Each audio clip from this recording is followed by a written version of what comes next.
warahmatullahi wabarakatuh. Perkenalkan, kami dari kelompok 1 akan mempresentasikan hasil analisis dan perancangan program pelatihan strategis pada Dinas Kelautan dan Perikanan Provinsi Kepulauan Riau. Presentasi ini bertujuan untuk menganalisis kondisi organisasi serta merancang program pelatihan yang dapat mendukung peningkatan kompetensi sumber daya manusia di instansi tersebut. Profil Dinas Kelautan dan Perikanan Provinsi Kepulauan Riau. Dinas Kelautan dan Perikanan Provinsi Kepulauan Riau merupakan perangkat daerah yang bertanggung jawab dalam penyelenggaraan urusan pemerintahan di bidang kelautan dan perikanan. Sebagai provinsi kepulauan dengan wilayah laut yang sangat luas, sektor kelautan dan perikanan menjadi salah satu sektor strategis bagi pembangunan daerah dan kesejahteraan masyarakat. Selain melaksanakan perumusan kebijakan dan pengelolaan sumber daya kelautan, DKP juga terus meningkatkan kualitas pelayanan melalui pemanfaatan teknologi informasi serta pengembangan kompetensi sumber daya manusia untuk mendukung tata kelola yang profesional dan berkelanjutan. Tugas, fungsi, dan kondisi organisasi. Selanjutnya, saya akan menjelaskan tugas, fungsi, kondisi organisasi DKP Provinsi Kepulauan Riau. Dari sisi tugas, DKP membantu gubernur dalam melaksanakan urusan pemerintahan daerah di bidang kelautan dan perikanan, serta tugas pembantuan dari pemerintah pusat. Dari sisi fungsi, DKP bertanggung jawab dalam penyusunan kebijakan, pembinaan, pengawasan, pengendalian kegiatan kelautan dan perikanan, serta monitoring dan evaluasi program yang dijalankan. Sedangkan dari kondisi organisasi, sebagai provinsi yang mewakili wilayah laut lebih dari 96%, DKP menghadapi tantangan dalam pengelolaan sektor kelautan dan perikanan. Oleh karena itu, peningkatan kualitas SDM, digitalisasi sistem, serta efektivitas monitoring dan evaluasi menjadi kebutuhan penting untuk mendukung kinerja organisasi. Berdasarkan tugas, fungsi, dan kondisi organisasi tersebut, diperlukan program pelatihan yang tepat untuk kompetensi pegawai dapat terus berkembang dan mendukung pencapaian tujuan organisasi. Oke, masuk pada materi yang selanjutnya, yaitu analisis knowledge atau analisis pengetahuan. Yang pertama, pengetahuan tentang SAKIP, yaitu memahami sistem akuntabilitas kinerja instansi pemerintah atau SAKIP yang mencakup perencanaan, pengukuran, pelaporan, dan evaluasi kinerja organisasi. Yang kedua yaitu pengetahuan tentang LKJIP, memahami penyusunan laporan kinerja instansi pemerintah atau yang disebut dengan LKJIP sebagai bentuk pertanggungjawaban dan evaluasi capaian kinerja organisasi. Yang ketiga ada pengetahuan tentang Renstra dan Renja, memahami dokumen perencanaan strategis dan tahunan agar program serta kegiatan selaras dengan tujuan organisasi.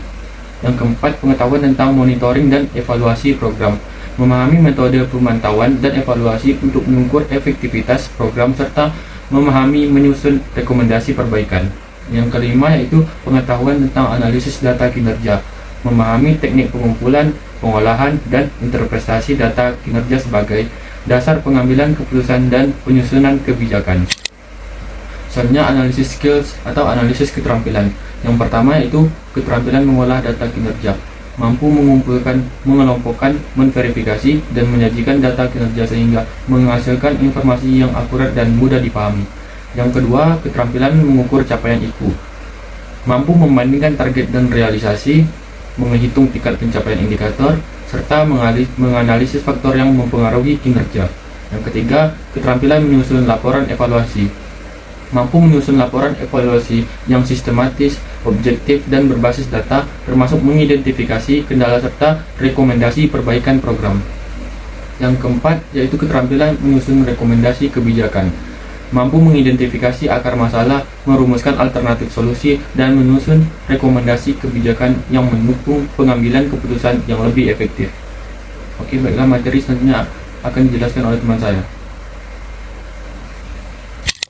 Oke, baik, yaitu selanjutnya itu adalah analisis CASA abilities. Nah, di mana di sini terdapat 5 analisis CASA abilities. Yang pertama adalah ada kemampuan berpikir analitis. Nah, di mana mampu menganalisis informasi, mengidentifikasi pola permasalahan, dan menarik kesimpulan sebagai dasar pengambilan keputusan. Nah, yang kedua itu ada kemampuan pemecahan masalah. Nah, di mana mampu mengidentifikasi akar masalah, mengevaluasi alternatif solusi, dan menentukan tindakan yang tepat untuk mengatasi kendala. Dan yang ketiga ada kemampuan pengambilan keputusan, di mana mampu memilih tindakan yang saling efektif berdasarkan data, informasi, dan hasil analisis yang tersedia. Nah, yang keempat itu ada kemampuan koordinasi lintas bidang. Nah, mampu membangun komunikasi dan koordinasi yang efektif antar unit kerja untuk mendukung kelancaran pelaksanaan program. Yang kelima yang terakhir ini yaitu ada kemampuan beradaptasi terhadap perubahan kebijakan. Nah, mampu menyesuaikan diri terhadap perubahan regulasi, kebijakan, dan perkembangan teknologi agar tetap bekerja secara optimal. Nah, di sini juga terdapat matriks kesenjangan gap score. Nah, dari hasil analisis gapnya itu, hasil analisis menunjukkan bahwa kesenjangan kompetensi terbesar terdapat pada monitoring dan evaluasi program berbasis SAKIP, penyusunan rekomendasi kebijakan, dan analisis dampak program. Nah, dengan skor gap 4, kondisi ini mengindikasikan bahwa evaluasi program belum sepenuhnya mampu mengidentifikasi penyebab rendahnya capaian indikator kinerja serta menghasilkan rekomendasi yang efektif. Oleh karena itu diperlukan peningkatan kompetensi melalui pelatihan yang berfokus pada monitoring, evaluasi, analisis data kinerja, dan penyusunan rekomendasi kebijakan berbasis SAKIP guna mendukung pencapaian target organisasinya. Baik, itu saja. Selanjutnya, nah setelah itu adalah pelatihan monitoring dan evaluasi program berbasis SAKIP. Jadi mana pelatihan monitoring ini dan evaluasi program kelautan dan perkenalan berbasis SAKIP dipilih sebagai prioritas karena memiliki keterkaitan langsung dengan kompetensi yang memiliki tingkat kesenjangan tertinggi. Nah, pelatihan ini tuh bertujuan untuk meningkatkan kemampuan pegawai dalam melakukan monitoring dan evaluasi program, mengukur capaian indikator kinerja, menganalisis penyebab ketidaktercapaian target, serta menyusun rekomendasi perbaikan berbasis data. Nah, setelah itu ada alasan pemilihan pelatihan ini, yaitu terdapat kesenjangan kompetensi yang tinggi pada aspek monitoring dan evaluasi program berbasis SAKIP. Yang kedua itu membantu meningkatkan kemampuan pengukuran dan analisis capaian IKPU. Nah, yang ketiga itu memperkuat pemanfaatan data kinerja dalam proses pengambilan keputusan. Dan yang keempat itu adalah meningkatkan kualitas rekomendasi kebijakan yang lebih tepat sasaran. Yang kelima itu mendukung peningkatan efektivitas pengelolaan kinerja dan pencapaian sasaran strategis organisasi. Baiklah, kita masuk pada bagian bab 3, desain program pelatihan, sasaran pelatihan. Jadi, judul pelatihan yang kami pilih ialah pelatihan monitoring dan evaluasi program kelautan dan perikanan berbasis SAKIP. Jadi, SAKIP di sini merupakan sistem akuntabilitas kinerja instansi pemerintah. Adapun alasan kami memilih judul pelatihan ini karena kami rasa judul pelatihan ini sangat relevan dengan ketimpangan kompetensi yang dihadapi oleh Dinas Kelautan dan Perikanan Provinsi Kepulauan Riau jika dilihat dari indeks kinerja utama. Sasaran peserta yang kami pilih untuk mengikuti kegiatan ini yaitu analis kebijakan ahli muda bidang perencanaan, monitoring, dan evaluasi program DKP Provinsi Kepulauan Riau. Sasaran ini juga kami susun menggunakan format ABCD, yaitu audience, behavior, condition, dan degree. Audience pelatihan adalah analis kebijakan ahli muda. Behavior yang diharapkan yaitu mampu menganalisis IKU, menyusun laporan, monitoring dan evaluasi, serta membuat rekomendasi kebijakan. Kondisi diberikan melalui studi kasus, data kinerja, dan format pelaporan SAKIP. Sedangkan degree yang ditetapkan dengan tingkat ketepatan minimal 80%. Selanjutnya, sasaran pelatihan juga telah memenuhi prinsip SMART karena memiliki tujuan yang spesifik, dapat diukur melalui post-test dan praktik, realistis sesuai tugas jabatan, relevan dengan permasalahan IKU merah DKP Kepulauan Riau, serta memiliki batas waktu yang jelas selama pelaksanaan pelatihan. Pada bagian silabus dan kurikulum, materi yang diberikan mencakup kebijakan SAKIP, monitoring dan evaluasi program pemerintah daerah, teknik pengukuran dan analisis IKU, analis indikator yang belum mencapai target seperti NTPI, kontribusi subsektor perikanan terhadap PDRB, dan nilai ekspor hasil perikanan.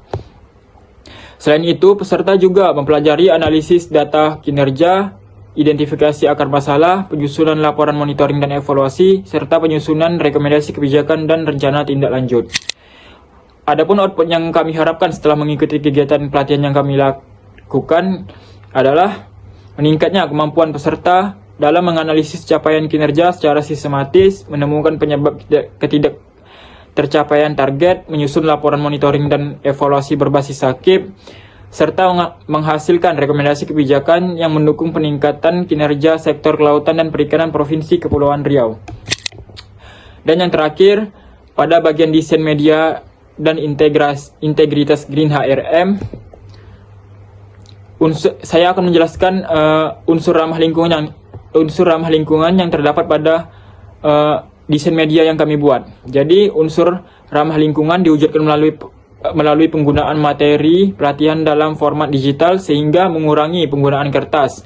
Seluruh dokumen disimpan melalui sistem cloud untuk menghemat ruang penyimpanan fisik dan mengurangi konsumsi sumber daya. Proses pembelajaran juga menerapkan konsep paperless dengan memanfaatkan perangkat digital dengan lembar kerja elektronik. Di samping itu, pelatihan ini mendorong peserta untuk mampu membangun budaya kerja yang lebih peduli terhadap lingkungan dalam aktivitas sehari-hari. Baiklah, materi selanjutnya akan dijelaskan oleh rekan saya. Oke, selanjutnya pembagian peran tim. Yang pertama ada Putri Sri Amdayani, berperan sebagai ketua tim, bertanggung jawab mengordinasikan seluruh kegiatan proyek, memastikan setiap tahapan pekerjaan berjalan sesuai jadwal, serta menjadi penanggung jawab utama dalam penyusunan laporan dan presentasi. Kemudian ada Sandra Olivia Salitin, berperan sebagai penyusun laporan, bertanggung jawab dalam penyusunan laporan proyek. Kemudian ada Arkan, berperan sebagai mencari sumber data, bertanggung jawab mencari dan mengumpulkan sumber data yang relevan. Kemudian ada Muhammad Zulfikar, berperan sebagai koordinator materi, bertugas sebagai koordinator materi yang memastikan kesesuaian isi materi pelatihan. Kemudian ada saya sendiri, Delva Aprianda, berperan sebagai editor, bertanggung jawab mengelola proses penyuntingan video presentasi agar hasil akhir terlihat lebih menarik, rapi, dan mudah dipahami oleh audiens. Kemudian ada Putri Opvitasari, berperan sebagai desainer media, bertanggung jawab membuat desain media presentasi, infografis, serta berbagai elemen visual yang digunakan dalam proyek ini. Slide 16, evaluasi dan analisis ROI. Rencana evaluasi Kirkpatrick level 1 dan 2, level 1-nya yaitu evaluasi reaksi mengukur kepuasan peserta terhadap materi, fasilitator, metode, dan media pelatihan. Nah, instrumennya itu kuesioner dan wawancara singkat. Targetnya 80% peserta puas dan menilai pelatihan relevan dengan pekerjaan. Nah, di sini ada level 2, yaitu evaluasi pembelajaran mengukur peningkatan pengetahuan dan keterampilan peserta. Nah, metodenya itu ada pre-test, post-test, studi kasus, dan tugas praktik. Nah, targetnya itu peserta mampu menganalisis IKU dan menyusun rekomendasi kebijakan secara mandiri. Nah, simulasi anggaran pelatihannya itu ada komponen biayanya itu ada narasumber sebesar 3 juta, ada konsumsi pesertanya 2 juta, ada e-modul dan media digitalnya 1 juta, ATK dan administrasinya 500.000, dokumentasi dan publikasinya 500.000, sertifikasi digitalnya 250.000, dan lain-lainnya 750.000, dan total seluruhnya yaitu 8 juta. Nah, selanjutnya ada slide 17 nih teman-teman, evaluasi dan analisis ROI. Estimasi manfaat finansial, komponen manfaat, nilai efisiensi waktu kerjanya ada 6 juta, pengurangan kesalahan administrasinya 3 juta, efektivitas monitoring program 4 juta, efisiensi penyusunan laporan 2 juta, total benefitnya itu ada 15 juta. Nah, selanjutnya itu perhitungan ROI dan kesimpulan perhitungan ROI. Nah, ROI-nya ini rumusnya benefit dikurangin cost, lalu cost dikali 100%. Nah, 15 juta dikurang 8 juta, sebesarnya 8 juta dikali 100%. Nah, hasilnya itu 87,5%. Nah, itu udah dibulatkan teman-teman. Nah, ringkasan uraian nilainya ini, total benefitnya 15 juta, total cost-nya itu 8 juta, keuntungan bersih yang didapatkan ada 7 juta. Nah, ROI-nya itu 87,5%. Nah, slide 18 itu kesimpulan kelayakan. Nah, hasil analisis ROI pelatihan. Nah, pelatihan monitoring dan evaluasi program kelautan dan perikanan berbasis SAKIP. Nah, nilai ROI-nya tadi kan 87,5%. Nah, yang pertama itu adalah manfaat lebih besar. ROI sebesar 87,5%, menunjukkan bahwa manfaat yang diperoleh lebih besar daripada biaya yang kita keluarkan. Nah, yang kedua, layak dilaksanakan. Dikarenakan program pelatihan ini dinilai layak untuk dilaksanakan dikarenakan memberikan nilai tambahan yang nyata bagi organisasi dan sumber daya manusia. Yang ketiga ada meningkatkan kompetensi. Nah, fasilitasi peningkatan pengetahuan, keterampilan, dan kemampuan peserta dalam evaluasi berbasis SAKIP. Yang keempat, mendukung perbaikan kinerja organisasi. Nah, hasil pelatihan mendukung proses pengambilan keputusan yang lebih tepat dan efektif sehingga mendorong perbaikan kinerja secara berkelanjutan. Yang kelima itu mendukung capaian indikator kerja. Nah, memperkuat kualitas analisis, kebijakan, dan evaluasi program sehingga berkontribusi pada pencapaian target organisasi.